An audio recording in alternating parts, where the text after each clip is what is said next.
What is going on, guys, gals, non-binary pals? It is your boy Artisan Kane coming at you with our final team build preview of season 2. This is week 17.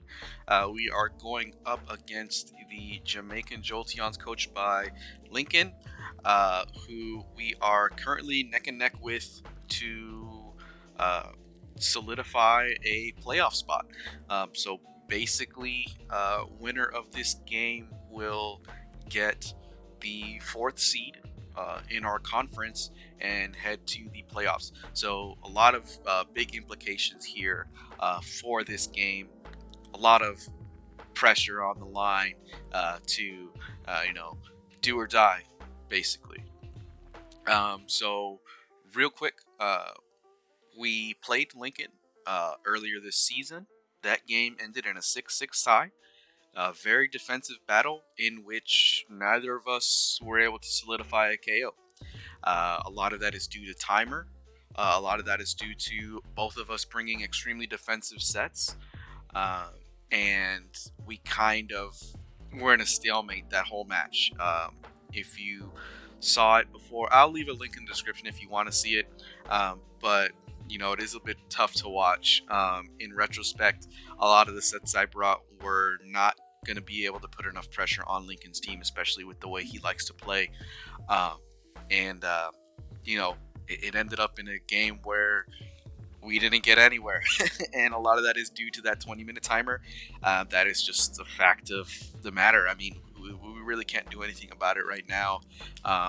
Some of the stuff like setting up land play is just, it takes forever and is impossible to do. And we're not pro streamers or anything like that at this point, so to be able to put in that time to end up with possibly nothing just doesn't make sense. So hopefully the bring back timer campaign brings a little bit more awareness to Game Freak to be able to actually make a game that is more playable in the 6v6 singles format. In any case, I digress. Let's look at Lincoln's team real quick. So his team composition is a team that he is very comfortable with, that he's had for 2 full seasons now. He's got Appleton, Gorgeist, Jolteon, Kingler, Mr. Rhyme, Quagsire, and Vileplume. With season 2, we added that 7th slot. I think Mr. Rhyme was the addition to his team. So his playstyle is very defensive. I love playing very defensive too. However, my team build right now isn't too favorable for being a very defensive matchup. Like last time, I brought like Subtoxic on Aegislash, a very defensive Arcanine set, stuff like that.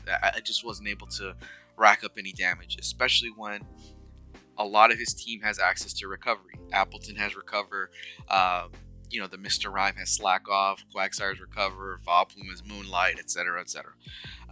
So if you don't do enough damage to be able to OHKO something, or even 2-hit KO something, it's just gonna recover in your face, and then it can whittle you down with different things like status and all that kind of stuff.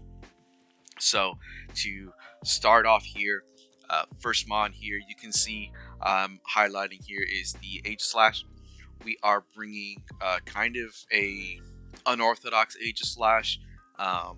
Mario passed me this set. I think MV used it earlier in one of his draft leagues, or one of his showdown videos. And the Metal Sound Throat Spray set, it gives the opponent that -2 SPDEF, and then activates Throat Spray, which gives you a +1 special attack. So it's a very, very interesting combination that right out the gate puts a whole bunch of pressure on the opponent. Basically forces a switch, or he's gonna take a billion damage. Really, the only risk with this set is that Metal Sound is like a 80% or 85% accuracy, something like that. So there could be a miss, and miss means that the throw spray doesn't activate. So that's, it's annoying, but it's not something that would keep me from clicking Metal Sound. Then we have the tool the dual stab moves of Flash Cannon and Shadow Ball. Um, Basically hit everything hard, especially after that metal sound, after we get that throat spray activation and everything. So, um, it's a really good set. I think it's a fantastic, especially for things like Quagsire that may seem to be a decent check for Aegislash with like Scald and stuff trying to burn us.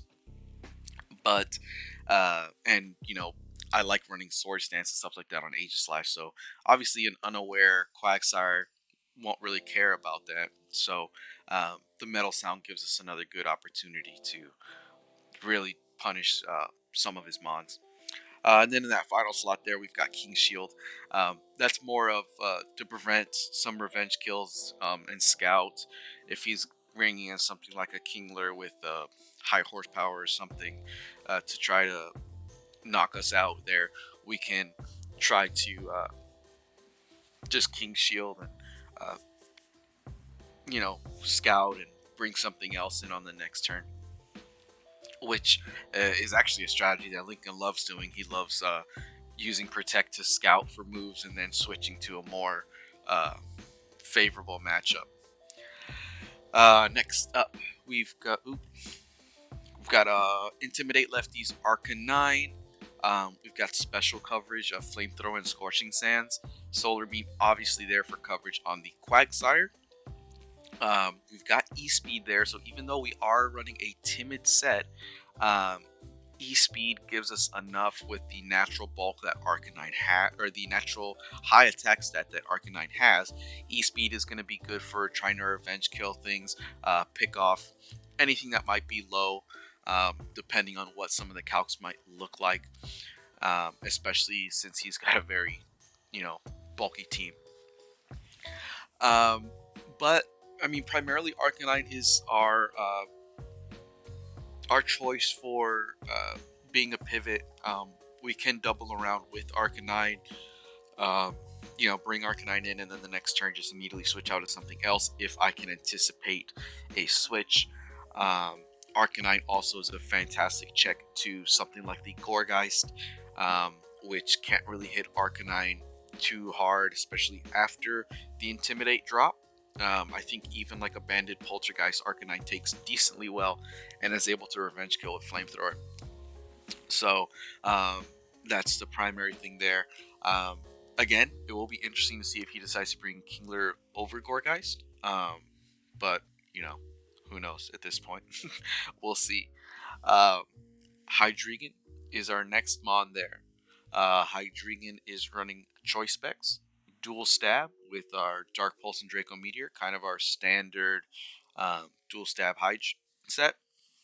Now, the set we ran last time was like a Scarf set, I believe, which is, Scarf has its advantages, right? But what we need more of, again, and I'm going to say this over and over, is the offensive pressure. And that's what this Hydreigon set brings. A Draco Meteor with Choice Specs is going to OHKO Appleton. Basically, the only thing that doesn't get OHKO'd by it is like an AV Appleton. But even with Hazard Chip, that AV Appleton is going to die.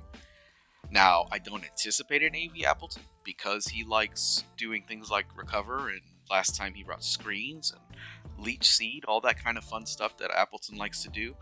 But, it wouldn't be unheard of for him to bring a more offensive Appleton.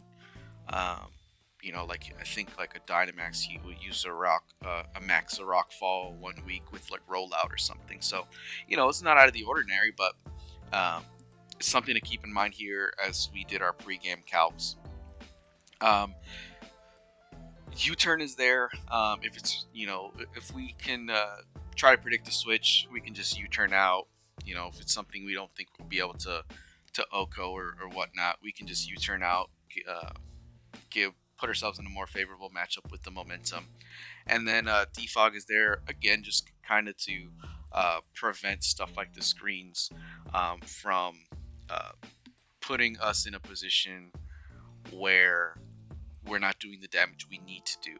Again, Screens are great, don't get me wrong. I love having screen support, especially having Ice Mons.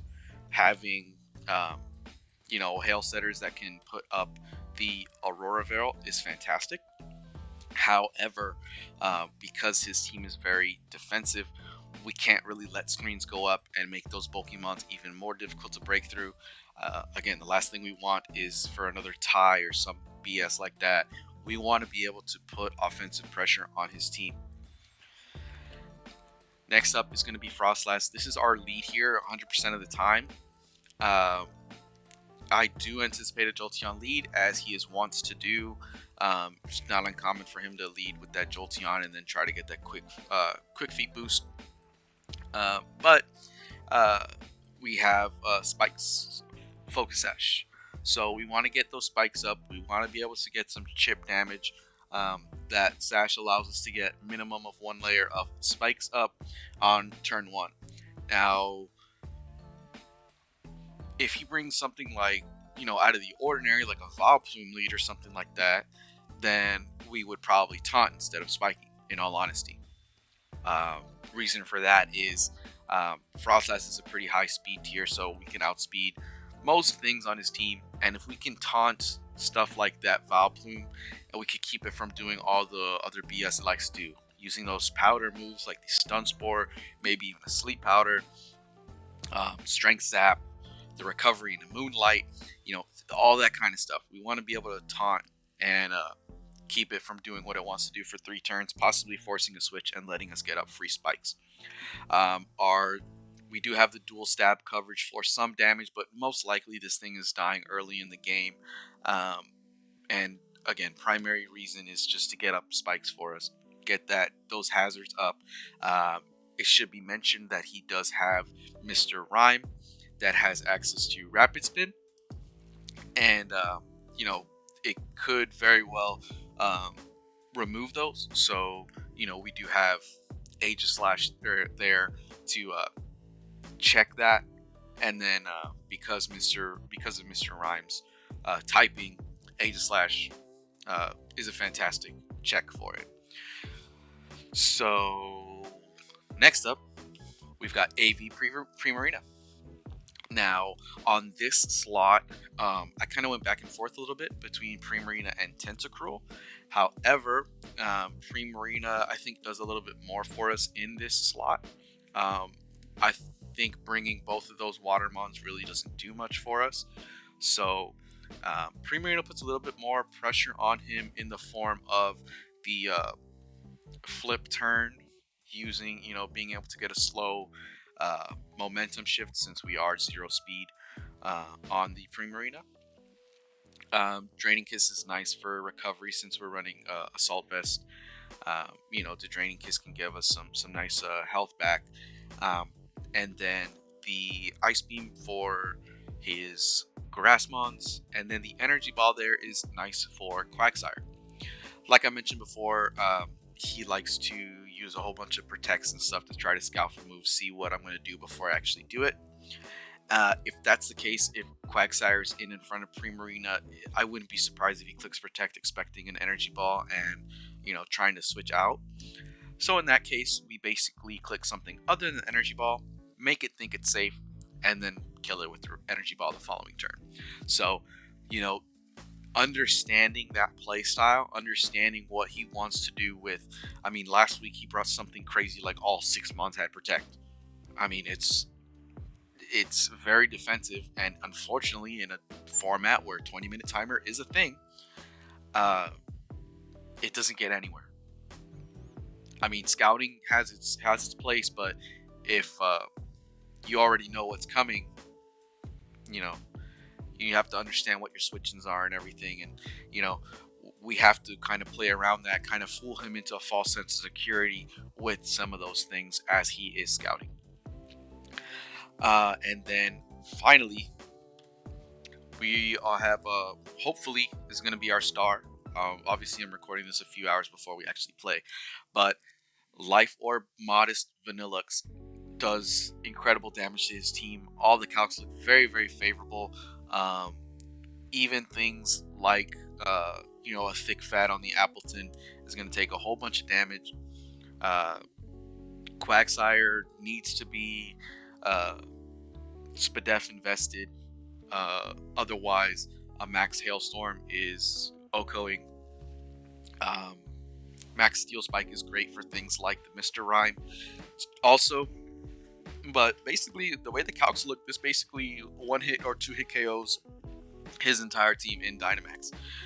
So the idea is to get the Ice Cream Cone in a good position early to Dynamax, rack up at least a couple kills.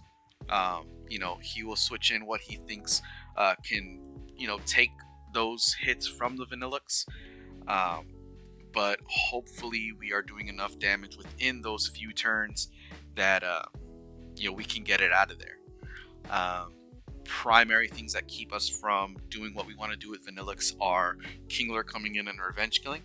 It can Dynamax right back in our faces. Obviously, with the way the speed tiers work, Kingler will outspeed us because we need to be modest in order to do the damage we need to do. Now, at that point, the question kind of becomes, does he anticipate us being modest or not? Because Kingler is base 75 speed, and if I'm not mistaken, Vanillux is actually base 79. So we might be able to kind of fool him into thinking that Vanillux could outspeed. And if it does, and if we do, then we might be able to keep that Kingler from actually coming in. Obviously, the Kingler can come in the next turn and do some big damage to us, or it can come in after Dynamax and kind of Dynamax back. At which point, we would kind of fall over, and we would just have to try to play around that. But yeah, I mean, Vanillux does incredible damage to his team, and that's kind of the hope here, is that if he is going to be playing very defensive, that's fine. If this thing goes to timer, it is what it is. I wouldn't be surprised if this ends up in a game where it's like 5-2 or 5-3, something like that. It really wouldn't surprise me. So that's why we need to be very, very offensive, as opposed to how we played last time. Now, like I said, I like being a lot more defensive, but just the way our team is built, it doesn't really lend itself to that. And when we play up against a team like Lyncoln's, we really just need to put the pedal to the metal from turn one and see what we can do. So with that, I thank y'all for watching, and this is going to go up after our battle here. We will be premiering this team build after the match itself goes up. I will record my commentary on the game itself, but I know the TPL will also be hosting the primetime for Week 17 matchups. So hopefully you guys saw that on Twitch and enjoyed the battle. But I'm very excited, and I look forward to our Week 17 match here, our do or die match against Lyncoln and the Jamaican Jolteons. Thanks, y'all.